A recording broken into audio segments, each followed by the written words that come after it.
Bonjour à tous. Caroline Goutsoulard. Alors, je suis ingénieure chargée de projet autour de la protection du vignoble à l'Institut français de la vigne et du vin.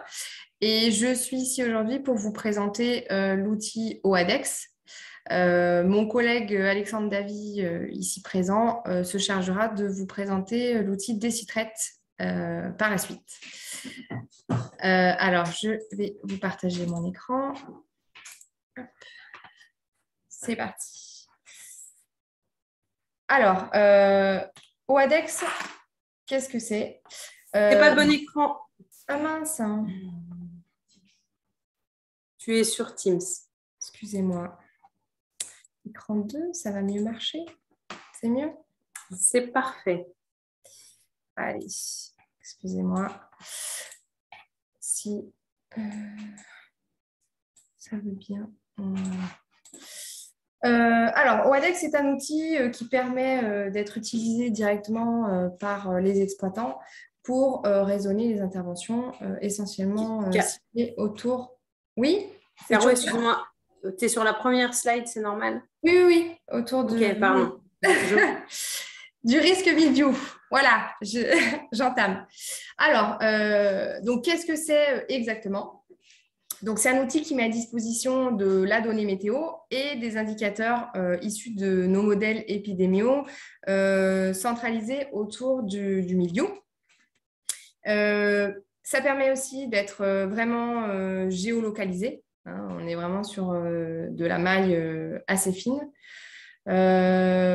Pour objectif d'aider les viticulteurs dans leur prise de décision, notamment en termes d'intervention, en fonction du contexte de la pression mildiou évaluée par les modèles. L'idée de l'outil, c'est que ça fonctionne en routine avec une intégration automatique et journalière de l'information. Qui est donc la donnée modèle, la donnée météo et la donnée modèle. Et en fait, c'est vraiment uniquement une connexion très simple afin de lire les informations. Voilà très simplement à quoi ressemble l'outil. Donc, l'idée, c'est de vous donner de la donnée météo localisée au kilomètre carré. Donc, on propose de la donnée Météo France, issue des radars Météo France. Depuis le 1er janvier de l'année en cours de l'abonnement et des prévisions météo de Météo France également sur les 14 prochains jours. Donc, comme vous le voyez ici dans le tableau, vous avez tous les indicateurs météo sur les 14 jours de prévisionnel et les données actualisées, vous voyez, qui apparaissent en gris. Vous avez aussi les données mildiou, alors qu'on a des données issues de nos modèles épidémiaux, qui comportent des informations sur la fréquence théorique d'attaque du mildiou, donc ce qui est ici FTA mildiou, qui correspond en fait à la fréquence d'organes touchés, feuilles, grappes confondues, dans une parcelle non traitée. On a aussi l'information sur le risque mildiou, le risque qui correspond aux conditions plus ou moins favorables pour le développement du mildiou. Donc, c'est une donnée qui varie pour le risque de 1 à 4, avec un risque 1 étant un risque très faible, conditions peu favorables, et un risque de 4 qui correspond à un risque très favorable, des conditions très favorables pour le mildiou. Je n'ai pas précisé, mais la FTA, donc comme c'est une fréquence, c'est une variable qui va de 0 à 100% d'organes touchés. Et pour chaque indicateur modèle, on a ce qu'on appelle d'autres indicateurs qui sont l'ISL, FTA et l'ISL risque, qui correspond à un indice de stabilité locale. En fait, ça permet de visualiser, quand on a vraiment de la donnée modèle géolocalisée au point, il peut se passer quelque chose des fois à 1 kilomètre et on peut ne pas le visualiser sur de la donnée modèle. Donc, ça permet de visualiser dans un rayon de 3 km autour de notre point géolocalisé si cette variable-là, elle est sur- ou sous-évaluée par rapport à celles qui sont évaluées dans le périmètre de 3 km. C'est-à-dire qu'il varie de -1 à +1, avec -1 qui signifie que mon point, la FTA affichée de mon point, est sous-évaluée par rapport à celle des points voisins dans le rayon de 3 km. Et plus cette variable d'indice de stabilité est proche du +1, plus on est sur une surévaluation par rapport au point voisin. Et cette donnée d'indice de stabilité locale, on l'a également sur la donnée de risque mildiou. L'outil nous permet aussi d'afficher sous forme de graphique toutes nos données. Donc, vous voyez ici, j'ai juste grisé, parce que le graphique est donc interactif. Vous pouvez cliquer sur toutes les variables ici pour les afficher ou les masquer. Donc là, par exemple, sur l'exemple, je vous ai masqué la variable d'indice de stabilité locale pour la FTA, le risque et le risque mildiou, qui parfois, sur un graphique, quand on a trop de données, ça peut des fois masquer des choses ou des fois même de rien vouloir dire. Afficher un indice de stabilité locale dans ce cadre-là, ça ne veut pas forcément dire quelque chose. Donc, vous voyez, vous avez la FTA qui s'incrémente au fur et à mesure de la campagne, compte tenu des pluies, éventuellement des contaminations annoncées par le modèle. En termes d'abonnement de l'outil, c'est assez simple. C'est un abonnement directement en ligne sur le site de WADEX. Donc, vous avez, on vous mettra les liens si vous voulez, mais quelque chose comme ça qui s'affiche sur l'interface de base avec soit vous êtes déjà connu et vous avez un identifiant mot de passe, vous vous connectez directement, soit vous voulez vous inscrire. Et auquel cas, il y a deux possibilités d'abonnement. Un abonnement annuel qui est de 75 € hors taxe par an, ou un abonnement qu'on appelle un accès ponctuel, qui est, voilà, je veux de l'information à une date donnée, et auquel cas, j'ai une journée pour aller sur mon point, regarder ma donnée, et c'est 10 € hors taxe le point. Donc, c'est vraiment tout se fait en ligne. Vous, en termes d'inscription, il n'y a pas beaucoup d'informations, mais c'est indispensable pour éditer la facture. Vous avez, et puis se créer un compte. Donc voilà, toutes les informations nécessaires. Et ensuite, c'est assez simple. Vous créez votre parcelle avec la source de données, donc Météo France associée. Vous géolocalisez l'endroit où vous voulez positionner votre point. Vous choisissez le type d'abonnement que vous souhaitez et pour vous valider le choix avec un paiement sécurisé en ligne. Sachant que vous pouvez très bien décider de, sur un point, prendre un abonnement ponctuel juste aujourd'hui, plus un deuxième point avec un abonnement annuel ou même 3, 4 points selon l'échelle de l'exploitation. Et faire un seul paiement sécurisé en ligne. Concrètement, une fois les parcelles créées, elles apparaissent de cette façon-là sur l'outil. Donc là, il y a plusieurs cas de figure. Ça, c'est le compte test. Vous avez la visualisation donc du tableau que je vous ai présenté juste avant via ce petit bouton ce petit œil. Et par contre, sur des parcelles, par exemple, où c'était de l'abonnement ponctuel, vous ne pouvez plus, au bout d'un jour, donc, visualiser la parcelle. Donc, vous avez quand même la possibilité de vous réabonner, même pour un ponctuel, une deuxième visualisation ponctuelle, en cliquant sur le bouton vert. Et tout se fait en ligne. Voilà. Vous avez la possibilité aussi, via l'outil, de comparer des parcelles entre elles sur les indicateurs que fournit l'outil. Ça, c'est valable quand on a plusieurs parcelles d'adhérer. Pour conclure très brièvement, parce que c'est vraiment un outil qui se veut assez simple, qui donne des informations assez, on va dire, synthétiques.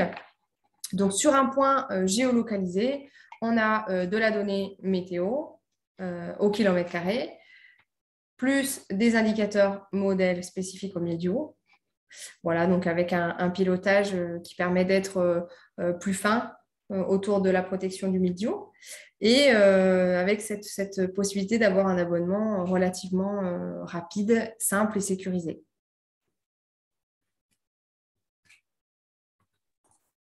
Voilà, j'avais mis l'outil en ligne, mais bon, je pense qu'on a vu un peu toutes les fonctionnalités de l'outil. N'hésitez pas à poser vos questions si vous en avez. Et je fais la transition quand même avec l'outil Decitrate qui va beaucoup plus loin que OADEX. Donc, je ne sais pas si Amandine. Pour le moment, il n'y a pas de questions. Donc, je sais On fera pas. peut-être toutes les questions peut-être Oui. à la fin. Oui, oui, oui, très bien. Donc, on peut enchaîner sur Decitrate avec Alexandre. Bonjour à tous, Alexandre Davy, je travaille à l'IFV à Blanquefort, donc sur la protection du vignoble, et je vais vous présenter donc, notre outil d'aide à la décision Decitrate. Alors, en complément de ce qui a été dit, et pour faire le lien avec le précédent webinaire sur les pommes que Caroline a présenté à 14 h, on parlait tout à l'heure des coûts de données météo. Donc là, avec OADEX, on est vraiment sur un outil qui a un coût très accessible pour ceux qui veulent uniquement de la donnée météo. Autant les pommes, c'est fait pour faire de l'analyse de données météo. Autant OADEX, ça peut être quelqu'un qui n'a pas de station météo, qui va avoir accès à de la donnée météo sur son exploitation à un coût modéré. Bon, je pense que pour 75 €, on est très compétitif. Voilà. Alors, ceci étant dit, je vais pouvoir partager mon écran.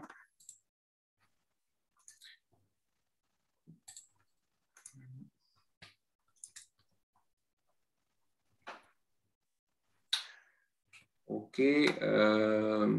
Caro, c'est bon mon écran? Oui. Okay, Oui, on voit. Allez, c'est parti. Donc, Decitrate, voilà, donc c'est un outil d'aide à la décision. Alors, pour comprendre pourquoi est-ce qu'on l'a développé, il faut regarder un petit peu ce qu'on avait fait par le passé. Historiquement, l'IFV, on a une quinzaine d'années de recul voire plus, sur la modulation des doses.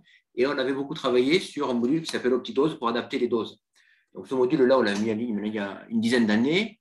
Et ça propose un pourcentage à dose homologuée quand le viticulteur a choisi de traiter. Et bon, il y a quand même pas mal de gens qui l'utilisent, mais on s'est rendu compte que ce serait bien d'aller plus loin. Et plutôt que simplement proposer la dose quand la personne a choisi de traiter, c'était de l'aider, de l'accompagner, de lui proposer une stratégie de traitement complète. Voilà, donc, on a regroupé toutes les connaissances, les outils, l'expertise qu'on pouvait avoir. Donc, ça va des modèles épidémiques qui ont été présentés jusqu'à la modulation de doses, en passant par l'expertise sur les produits phyto, sur l'épidémiologie. Il y a bien sûr de la donnée météo, passé prévisionnelle, des observations sanitaires. Il y a également une base réglementaire avec la base phyto de Lacta by Lexagri. Il y a bien sûr OptiDose. Donc, on a mis tout ça dans le même panier pour faire notre outil d'aide à la décision. Et l'idée, c'est de proposer en cours de campagne la date et la dose du prochain traitement à réaliser. Donc, pour construire l'outil, on s'est appuyé sur des partenaires recherche et développement. On a commencé à travailler sur cet outil en 2015. Voilà, ça nous a permis de faire nos règles de décision. Puis ensuite, on a prolongé l'outil en s'attachant des partenaires plutôt aval, de la distribution, du conseil avec les chambres et des partenaires des structures coopératives, notamment Vinovali et la cave de conseil. Et on a testé pendant ces années des règles de décision qui étaient proposées sur un réseau de parcelles au niveau national. Alors même si toutes les régions sont représentées, il y a quand même une prédominance des essais qui ont été faits en Nouvelle-Aquitaine, parce que le projet était là. Mais on a quand même des retours sur la majorité des régions viticoles. Alors, comment est-ce que ça fonctionne? Le leitmotiv, c'était de faire un outil qui soit vraiment le plus simple à utiliser, parce que l'utilisateur final, c'est le viticulteur ou le conseiller viticole. Donc, c'est vraiment un outil qui se veut pratique, avec peu d'indicateurs à renseigner. Voilà, donc pour l'utiliser, donc il faut créer une parcelle, une stratégie de traitement. Donc, quelqu'un qui traite tout son vignoble de la même manière, il a besoin de créer une parcelle. Voilà, s'il a deux stratégies de traitement, il va créer deux parcelles. Alors, pour créer une parcelle, on a besoin de renseigner la superficie. Donc, ça permet de calculer les IFT au prorata des surfaces de chaque parcelle. La date de récolte estimée, la conduite, de savoir si on a un bio ou un conventionnel, la stratégie ne sera pas la même. L'écartement entre les steppes et les rangs, Et ensuite, on lui demande le niveau de sensibilité de sa parcelle au milieu, à l'oïdium et l'historique oïdium. Parce que l'oïdium, il y a un historique qui peut être lourd, hein, c'est une maladie qui est pluriannuelle. Voilà, donc c'est pour ça qu'on demande est-ce qu'il y a eu des problèmes d'oïdium par le passé ou pas. Et ensuite, comment est-ce que ça fonctionne? Alors, il y a différentes sources de données météo possibles. Donc, par défaut, nous, on utilise les données Météo France. Donc, ce sont des données radar maillées au kilomètre carré. Donc, qui ont également été présentées dans le webinaire précédent pour POM ou pour WADEX. Donc, on achète à Météo France des données sur l'ensemble du vignoble français. Et donc, on a l'équivalent d'une station météo virtuelle tous les kilomètres. Ou alors, on peut également utiliser des données qui sont issues de stations météo connectées. Et là, on est interopérable avec l'immense majorité des acteurs du marché. On peut renseigner également l'état sanitaire en cours de saison. S'il y a un développement de maladies, la stratégie qui sera proposée, la rémanence des produits qui va être affichée ne sera pas forcément la même. Alors, comment ça fonctionne? Tous les jours, il y a des règles de décision qui requêtent le modèle pour savoir s'il y a une protection qui est nécessaire. Est-ce qu'il y a des contaminations qui sont prévues ou pas?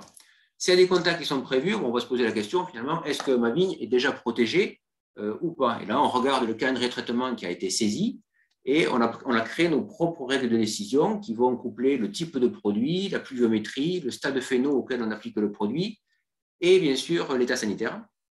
Et à partir de là, on va proposer une rémanence, on va voir si la vigne est toujours couverte ou pas. Donc, si elle est couverte, tout va bien.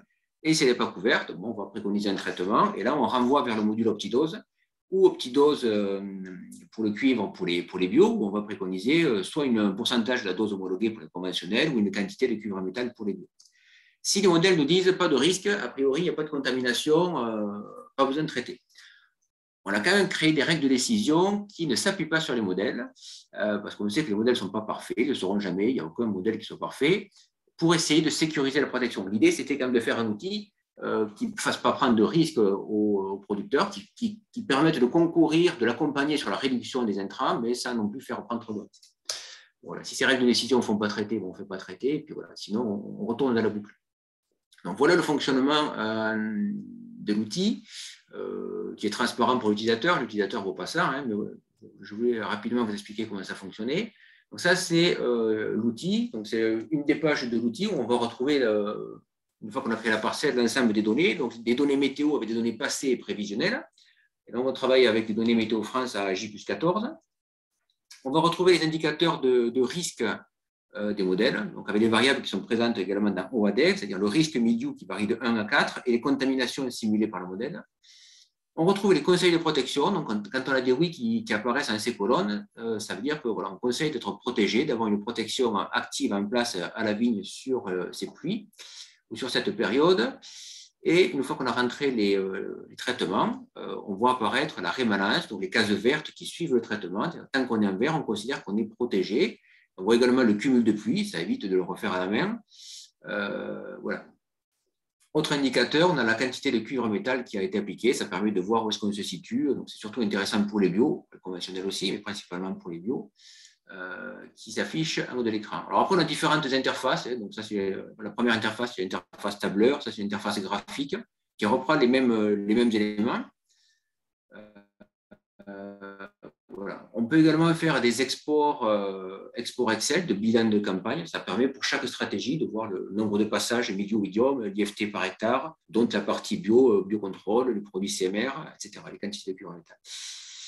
Alors, tous les ans, on fait des enquêtes pour essayer d'améliorer l'outil. Donc là, je vous présente l'enquête qui a été réalisée en 2020. Donc, la majorité des répondants étaient des viticulteurs ou des conseillers viticoles.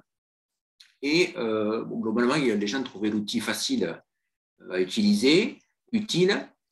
En termes de convivialité, je dirais on peut un peu mieux faire. Hein. Donc ça, c'est surtout par rapport au tableau que je viens de vous présenter, qui est simple à comprendre, mais qui n'est pas non plus ultra convivial. Il faut le remettre. Et en termes de pertinence, les gens étaient plutôt d'accord, voire tout à fait d'accord, globalement, pour dire que l'outil était pertinent. Alors, comment accéder à l'outil? Alors, soit via un partenaire distributeur qui distribue l'outil, ou directement auprès de l'IFV, même si à terme, hein, l'idée, c'est plutôt de s'appuyer sur un réseau de distributeurs Mais bon, à ce jour, on distribue encore l'outil, donc vous pouvez nous contacter si jamais vous êtes intéressé. Après, par quel moyen? Soit vous pouvez accéder sur la plateforme d'un distributeur qui a intégré des sites sur sa propre plateforme, ou soit vous pouvez accéder sur notre plateforme pour utiliser l'outil. On a également développé une application smartphone. Ça nous était demandé dans les retours d'enquête qu'on fait auprès des utilisateurs en fin de campagne, parce que c'est pratique, on fait tout sur le téléphone. Donc, il n'y a pas toutes les fonctionnalités, mais il y a quand même un bon nombre de fonctionnalités sur Android et sur iPhone. Donc, pour conclure, au départ, on avait développé une base solide avec OptiDose pour moduler les doses. L'idée avec des sites, vous l'avez compris, c'est d'aller quand même beaucoup plus loin, avec des données météo, avec un accès au modèle épidémique, avec un conseil sur la date et la dose des prochains traitements. Et pour les bio, un conseil sur les quantités de cuivre à apporter. Alors, la plus-value de l'outil, je ne l'avais pas forcément vu comme ça au départ quand on a lancé l'outil, mais dans les retours d'enquête, c'était fort apprécié, c'est la rémanence. Savoir jusqu'à quand je suis couvert. Et ça, ce n'est pas la rémanence qui est affichée sur l'étiquette des bidons, c'est une rémanence qui est expertisée. Donc, on a mis nos connaissances sur les produits phyto à contribution.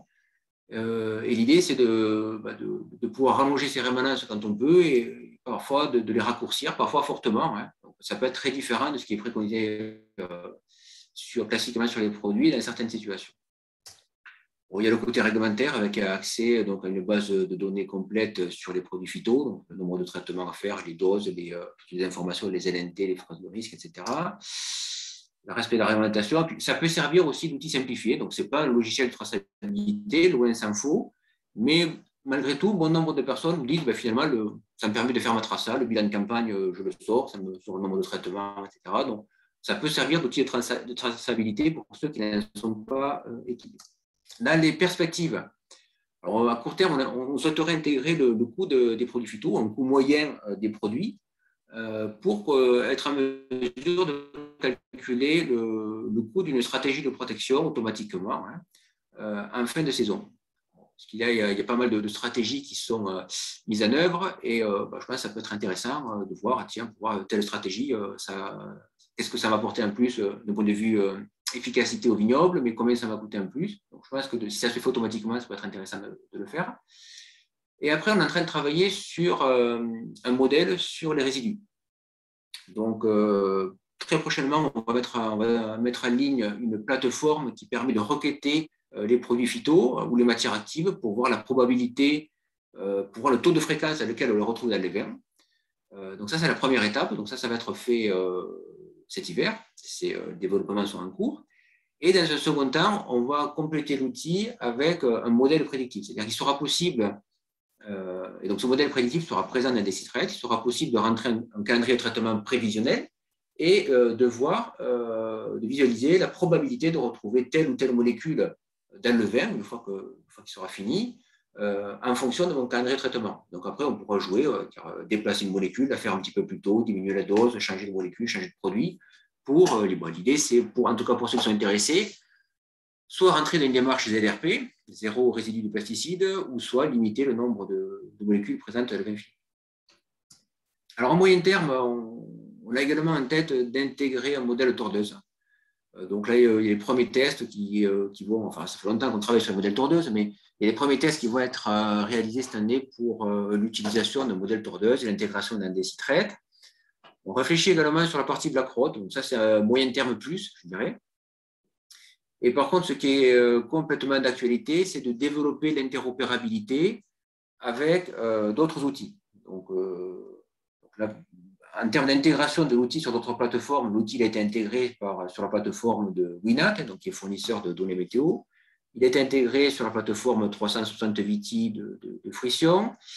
On est interopérable. Alors ça, c'est une remontée de terrain qui revenait souvent. On disait, votre outil il est pas mal, il m'intéresse, mais je n'ai pas envie de saisir 2 fois les infos, 2 fois les traitements. C'est assez rébarbatif. Donc, les saisir une fois dans mon logiciel de traitement et les ressaisir dans votre outil. Et pour que votre outil fonctionne pleinement et correctement, il faut que je le saisisse. Donc, on a souhaité développer l'interopérabilité avec des ERP, des logiciels de traçat. Et actuellement, on est interopérable avec Process to Wine. Donc, il n'y a pas besoin comme ça de refaire de double saisie. Et l'interopérabilité est en cours de développement également et sera opérationnelle pour la campagne 2022 avec le logiciel de traçage des chambres qui est Mes Parcelles. Voilà, j'en ai fini pour la présentation. Après, ce que je vous propose, c'est rapidement, on peut aller faire un petit tour sur la plateforme pour voir à quoi ça ressemble. Donc, logiquement, là, on a switché sur la plateforme. Caro, tu m'arrêtes si ce n'est pas le cas. Donc, non, ça, on ne la voit pas, Alex, on ne la voit pas. Ah, ok. Ben, j'arrête le partage, je le refais. Arrêtez, écran partagé. C'est bon? C'est bon, ouais, c'est bon. Ok, voilà. Donc, ça, c'est la page d'accueil, en fait. Donc, logiquement, on n'a pas autant de parcelles et de stratégies de traitement que moi. Bon, c'est un compte, je dirais, où je me suis amusé à faire pas mal de parcelles. Normalement, voilà, si vous avez 3 stratégies de traitement sur votre exploitation, par exemple, stratégie classique, stratégie riverain et stratégie classique plus biocontrôle, vous créez 3 parcelles. Pas besoin de faire 50 parcelles. Hein. Voilà. Donc là, quand on est en saison, ben, on voit en se connectant, déjà, est-ce que je suis protégé ou pas? Donc ça, c'est les données prévisionnelles. Donc là, on est le 16 décembre. Donc, vous voyez, aujourd'hui, il n'y a pas de pluie de prévu. Il n'y a pas de pluie pour la semaine. C'est cool, ça va nous changer. Les températures. Et voilà. D'un seul coup d'œil, déjà, on voit si je suis protégé contre le mildiou, le l'idium et le black rot. Donc là, j'ai simulé un traitement au 14 décembre. Hein.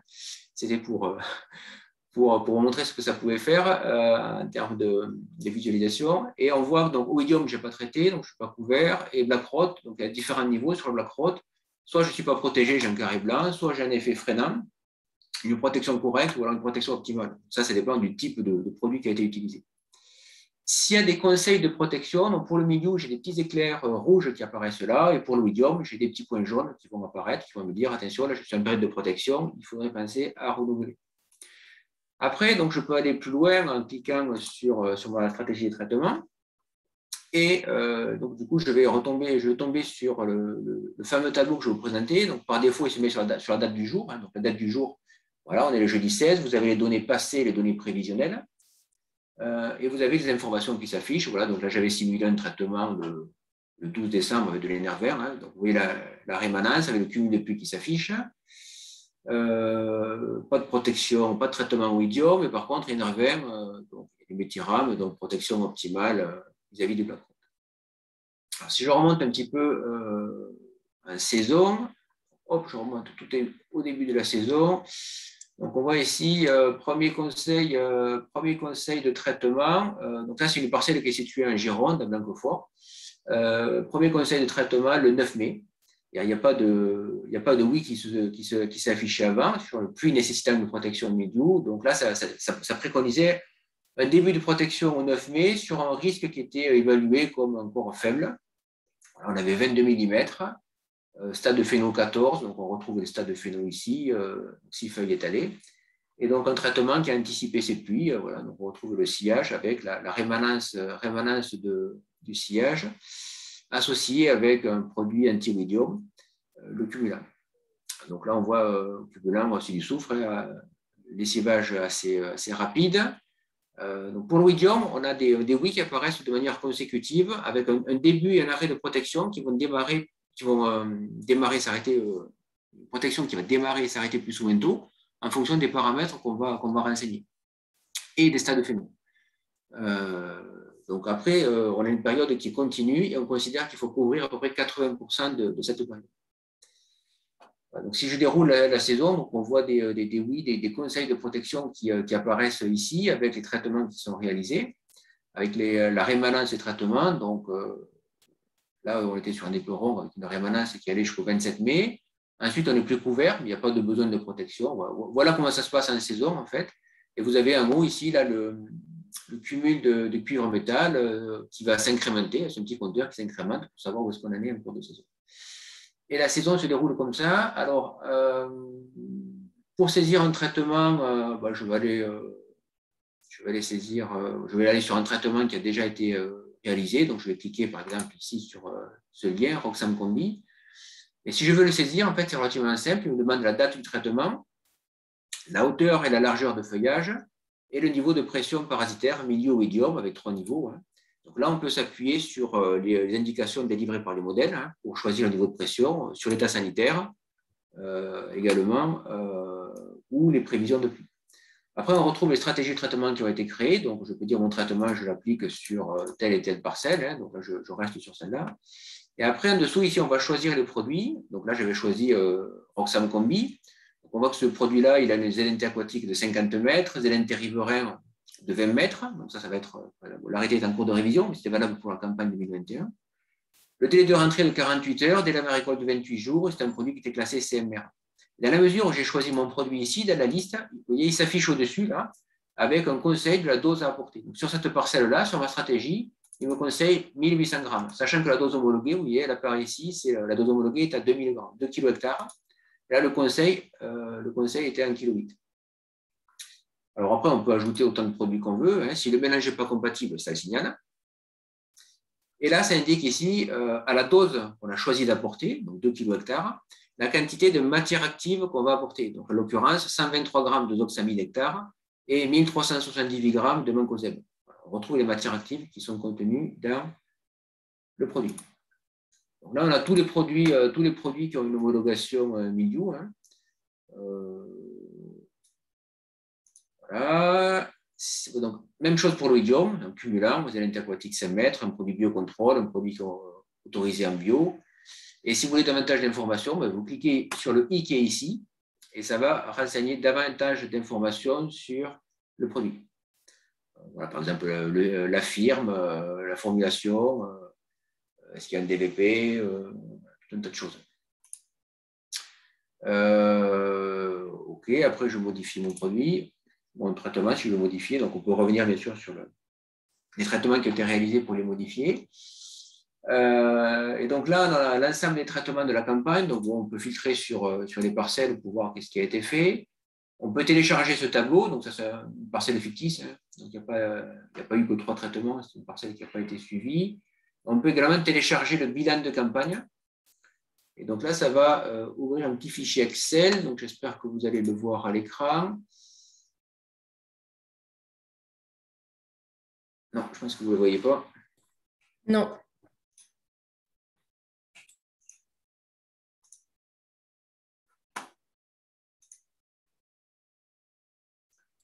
C'est bon. Là, donc ça fait un petit bilan de campagne. Ça permet de voir sur chacune des stratégies de traitement le nombre de passages, l'IFT, dont IFT biocontrôle, dont IFT bio, dont IFT CMR et la quantité de cuivre métal. Et au prorata des surfaces de chaque stratégie de traitement, de chaque îlot parcellaire, on fait le calcul au niveau de l'exploitation.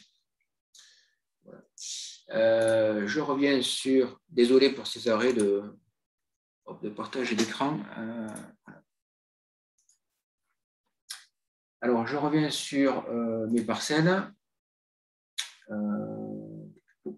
Voilà, je reviens sur ma parcelle Blanquefort conventionnelle.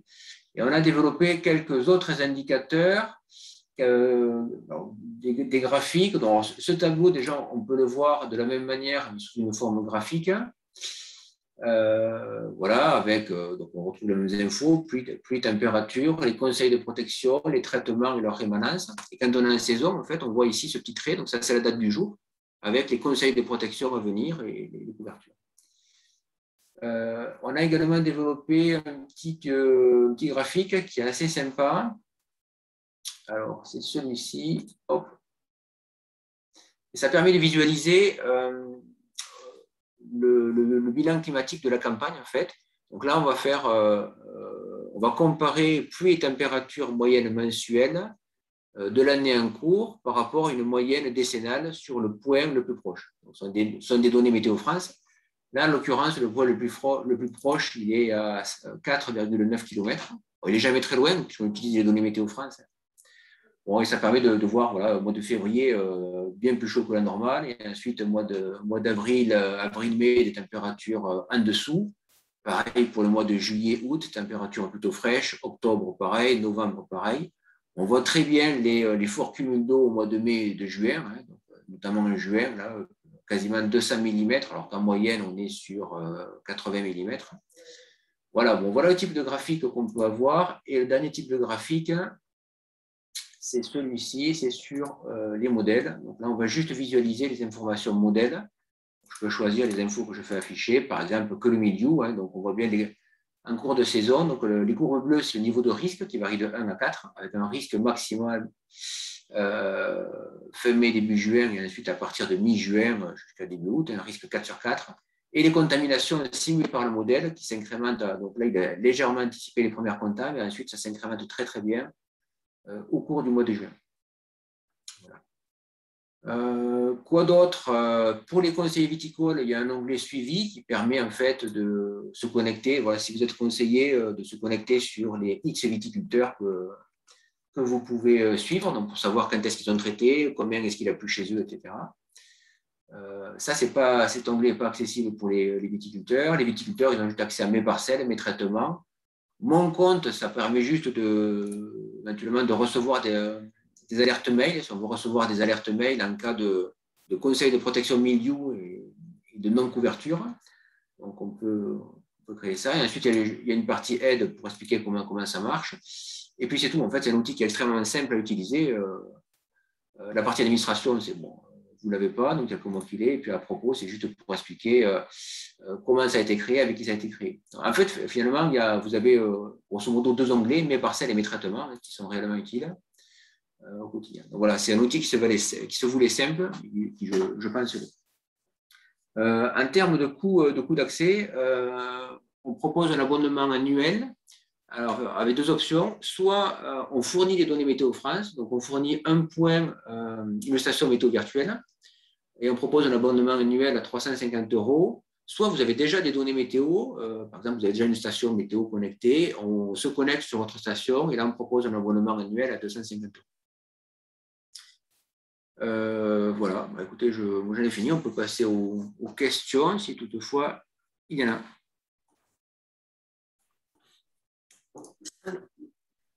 Pour le moment, il n'y en a pas. Mais le chat est ouvert, donc n'hésitez pas.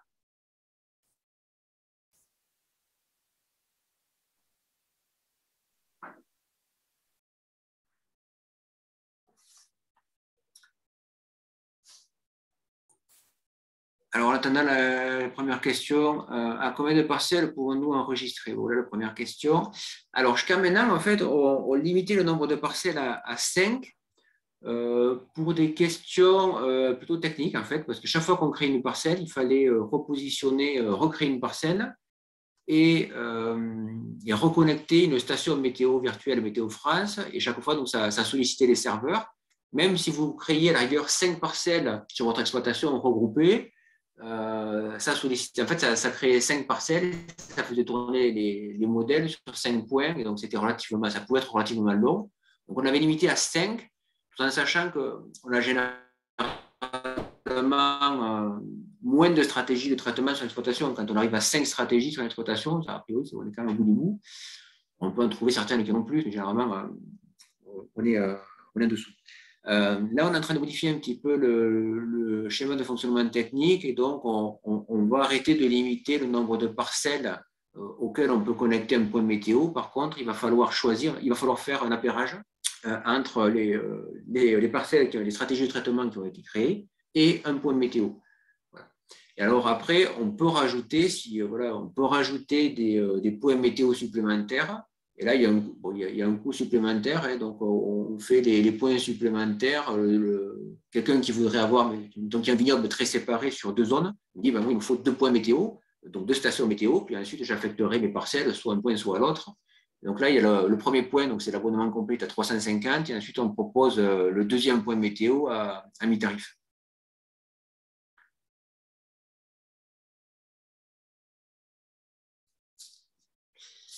Voilà, je pense avoir répondu à la question. Après,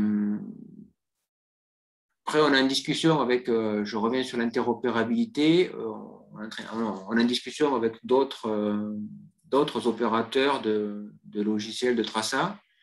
Il n'y a rien de fait, mais l'idée, c'est vraiment d'essayer d'aller vers l'interopérabilité avec le maximum de partenaires.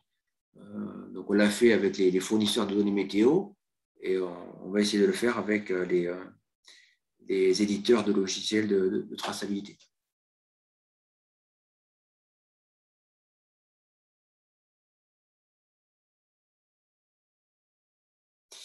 Alors, une autre question.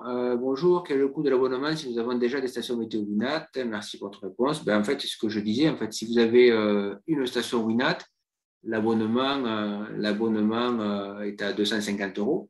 Alors après, je vois qui pose la question.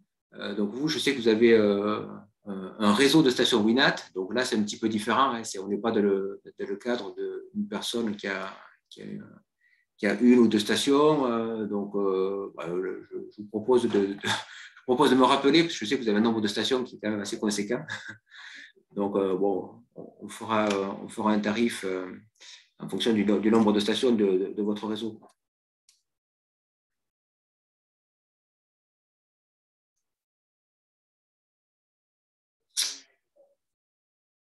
Ça marche.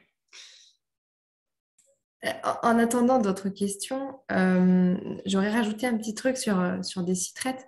L'outil, il se veut aussi interactif, c'est-à-dire vous pouvez rentrer des données, hein, tu l'as bien spécifié, mais c'est important de recaler des stats phéno, de rentrer l'état sanitaire, parce que finalement, l'outil va prendre en compte toutes ces informations et va être au plus juste de ce qui se passe réellement à l'échelle de la parcelle et de l'exploitation. Donc c'est pour ça, hein, qu'on a créé des grilles, hein, de notation, notamment sanitaires, relativement simples pour que ça puisse être utilisé par les viticulteurs. Mais moi, je sais que j'insiste souvent dessus. Plus on rentre d'informations à l'outil et plus il est pertinent sur ce qu'il annonce, hein. Voilà, merci Caro de le préciser. Effectivement, on peut recaler les stades de phéno. Donc, il y a un modèle physio qui permet de suivre l'avancée des stades de phéno. S'il est en avance ou en retard, bon, logiquement, c'est pas le cas, mais il peut y avoir quelques jours d'écart. Donc, on peut recaler les stades de phéno. On peut renseigner effectivement l'état sanitaire. Et c'est important, tu fais bien de le repréciser, parce que souvent, ce n'est pas fait, mais si c'est un développement, par exemple, de milieu, bon, cette année, on a vu quand même pas mal de cartons de milieu. S'il y a du milieu qui se développe, ben forcément, ça va préconiser des raccourcissements de rémanence ou des traitements supplémentaires.